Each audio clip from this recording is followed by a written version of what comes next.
Hello student, स्वागत है आप सभी का आज की एक और नई वीडियो में। आज इस वीडियो में हम कक्षा 12वीं संस्कृत विषय का पेपर देखने वाले हैं। इस वीडियो के माध्यम से हम संस्कृत विषय पेपर के सभी प्रश्नों को देखने वाले हैं, तो वीडियो को शुरू से अंत तक ज़रूर देखिएगा। अगर आप हमारे चैनल पर नए हैं तो सबसे पहले चैनल को सब्सक्राइब कर लीजिए, जिससे आने वाली हर वीडियो सबसे पहले आप ही को मिले। साथ में इस वीडियो को लाइक करके अपने सभी दोस्तों के साथ भी शेयर कर दीजिए। आप देख सकते हैं यहाँ पर हमारे पास कक्षा 12वीं अर्धवार्षिक परीक्षा 2025-26 संस्कृत विषय का पेपर है। यहाँ पर जो है आपसे प्रश्न पूछे गए हैं। 2 नंबर वाले प्रश्न पूछे गए, 3 नंबर वाले और 4 नंबर वाले सभी प्रश्न आपसे पूछे गए। तो इस वीडियो में हम 1 से लेकर पूरे 23 तक के प्रश्नों को देखने वाले हैं, तो वीडियो को शुरू से अंत तक और साथ में ध्यान से ज़रूर देखिएगा। यहाँ पर सबसे पहले आपसे प्रश्न पूछा है, उचित विकल्प चित्वा लिखत। यहाँ पर आपको सही विकल्प चुनकर लिखना है।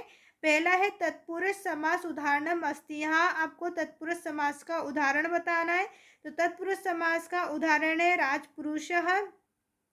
इसके बाद नंबर 2 पर है शांतोभव पदस्य संधि विच्छेद अस्ति। यहाँ पर आपको शांतोभव पदस्य की संधि विच्छेद बताना है। तो शांतोभव की जो संधि विच्छेद है वो शांतः प्लस भव है। इसके बाद है नंबर 3 पर शीस इतस्य पदे संधि अच्छी अस्ति। यहाँ पर आपको शीस में जो है संधि बताना है, कौन सी संधि है। तो यहाँ पर दीर्घ स्वर संधि है। ऑप्शन 4 जो है आपका सही आंसर है। नंबर 4 में दीप प्रकाशे पदस्य समास विग्रह अस्ति। यहाँ आपको दीप प्रकाश में समास विग्रह पदस्य बताना है। उत्तर आपका रहेगा दीपस्य प्रकाशः। इसका समास विग्रह कैसे होगा? दीपस्य प्रकाशः। अब इसके बाद नंबर 5 में आपसे पूछा है गंभीर स्वरेण पदे समास अस्ति। गंभीर स्वरेण पदे समास बताना है। तो यहाँ पर आपका कौन सा समास रहेगा? उत्तर है गर्भधारय समास। गंभीर स्वरेण में जो पद है वो उसमें समास है कर्मधारय समास है। इसी प्रकार नंबर 6 में प्रश्न है त्रिभुवन पदे समास अस्ति। त्रिभुवन में आपको समास बताना है, कौन सा समास है? त्रिभुवन में जो है वो द्विगु समास है। तो यहाँ आपका आंसर रहेगा द्विगु समास। इसके साथ प्रश्न नंबर 2 में आपसे पूछा है प्रदत्त शब्द रिक्त स्थान पूर्ति कुरुति। यहाँ पर आपको कुछ शब्द दिए गए जिनसे आपको रिक्त स्थानों की पूर्ति करना है। प्रश्न है पठितवान पदे प्रत्यय अस्ति। यहाँ आपको बताना है पठितवान पद में कौन सा प्रत्यय। तो आंसर आपका रहेगा कत्वतु। इसके बाद नंबर 2 में असी पदे लकार अस्ति। तो असी पदे में जो लकार है वो है लिट लकार। इसके बाद है नंबर ग में प्र उपसर्ग पद अस्ति। यहाँ पर आपको प्र का उपसर्ग बताना है, कौन सा शब्द है जो उपसर्ग है। तो यहाँ हम लिखेंगे प्राय। इसके बाद है नंबर 4 में उपास्यम इतिस्मिन् पदे उपसर्ग अस्ति। उपास्यम में आपको जो है उपसर्ग बताना है। उत्तर आपका रहेगा उप। इसके बाद नंबर 5 में भवती पदे पुरुष अस्ति। भवती में आपको पुरुष बताना है, कौन सा पुरुष है? प्रथम या फिर मध्यम। तो यहाँ आपका उत्तर रहेगा प्रथम पुरुष।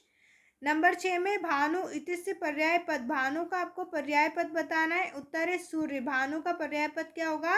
सूर्य। अब इसके बाद हम बात करें प्रश्न नंबर 3 पर। तो यहाँ आपसे पूछा है शुद्ध वाक्यम समक्ष आम अशुद्ध वाक्यम समक्ष ना। यहाँ पर आपको सही वाक्य के आगे आम लिखना है और गलत वाक्य यानी कि अशुद्ध वाक्य के आगे आपको ना लिखना है। प्रश्न है नमयुग चतुर्थी विभक्ति भवती। नमयुग जो है वो चतुर्थी विभक्ति है, तो यह कथन आपका सत्य रहेगा। नंबर 2 राजदेन्दु दिलीप इत्यत्र दिलीप विशेष पदम अस्ति। यहाँ पर आपको राजदेन्दु दिलीप दिया गया है, क्या इस पद में दिलीप जो है वो एक विशेष पद है? तो यह कथन भी आपका असत्य रहेगा। इसके बाद नंबर 3 पर हम देखेंगे। नंबर 3 का प्रश्न देखने से पहले उससे पहले आप हमारे चैनल को सब्सक्राइब कर लीजिए। साथ में इस वीडियो को लाइक करके अपने सभी दोस्तों के साथ भी शेयर कर दीजिए। नंबर 3 में प्रश्न है संप्रदास कार के चतुर्थी विभक्ति ना भवती। संप्रदास जो है उसमें क्या चतुर्थी विभक्ति नहीं है, तो यह कथन आपका असत्य है। इसके बाद है नंबर 4 पर कुशल पदस्य योगे सप्तमी विभक्ति भवती। कुशल पदस्य जो है उसमें सप्तमी विभक्ति है, तो यह कथन आपका सत्य है। इसके बाद नंबर 5 में अम्ला खगोक्त पंक्ति इत्यंत्र अम्ला विशेष पद अस्ति। यहाँ पर आपको दिया अम्ला खगोक्त पंक्ति, तो अम्ला जो है यहाँ पर एक विशेष पद है, तो यह कथन भी आपका असत्य रहेगा। नंबर 6 सुंदरम वनम इत्यत्र वनम विशेष पदम अस्ति। यहाँ पर जो सुंदर वनम दिया गया है इसमें वनम जो शब्द है क्या वो एक विशेष शब्द है, तो यहाँ आपका जो है आंसर सत्य है। इसी के साथ प्रश्न नंबर 4 में उचित मेलन कुरुत। यहाँ पर आपको सही जोड़ी दी गई है। जोड़ी में नंबर 1 में ज्ञातवा आपसे पूछा है, ज्ञातवा को हम मिलाएंगे कत्वा से। नंबर 2 लप्य को हम मिलाएंगे विधाय से। नंबर 3 खलु में हम मिलाएंगे अवयव।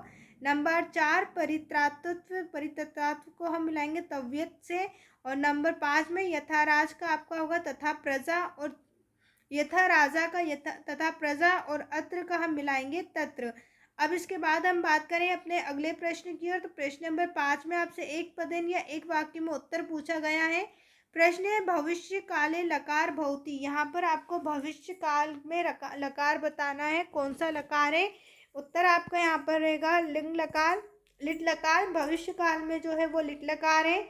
नंबर 2 राम धावती इतिस्मिन् वाक्य का धातु अस्ति। राम धावती इतिस्में आपको धातु बताना है, क्या धातु है। उत्तर में आप लिखेंगे धाव। इसके बाद है आर्य भुवि शाटिता का विराजते। तो उत्तर आपका रहेगा ज्योतिषी या ज्योतिर्विज्ञानम। नंबर 4 में गच्छताम इतिस्मिन् पदे वचन अस्ति। गच्छताम में आपको वचन बताना है, कौन सा वचन है। तो यहाँ पर बहुवचन है। नंबर 5 है खलानाम पदस्य विलोम किस्मित। यहाँ पर आपको खलानाम में विलोम बताना है, कौन सा विलोम है। उत्तर है सज्जनाम। इसके बाद है नंबर 6 शर्वरी पदस्य पर्याय पद। यहाँ पर आपको शर्वरी का पर्याय पद बताना है। उत्तर हम लिखेंगे रात्रि या निशा। नंबर 6 बालकस्य इतस्य का विभक्ति अस्ति। बालकस्य में आपको विभक्ति बताना, कौन सी विभक्ति है। तो यहाँ पर षष्ठी विभक्ति है।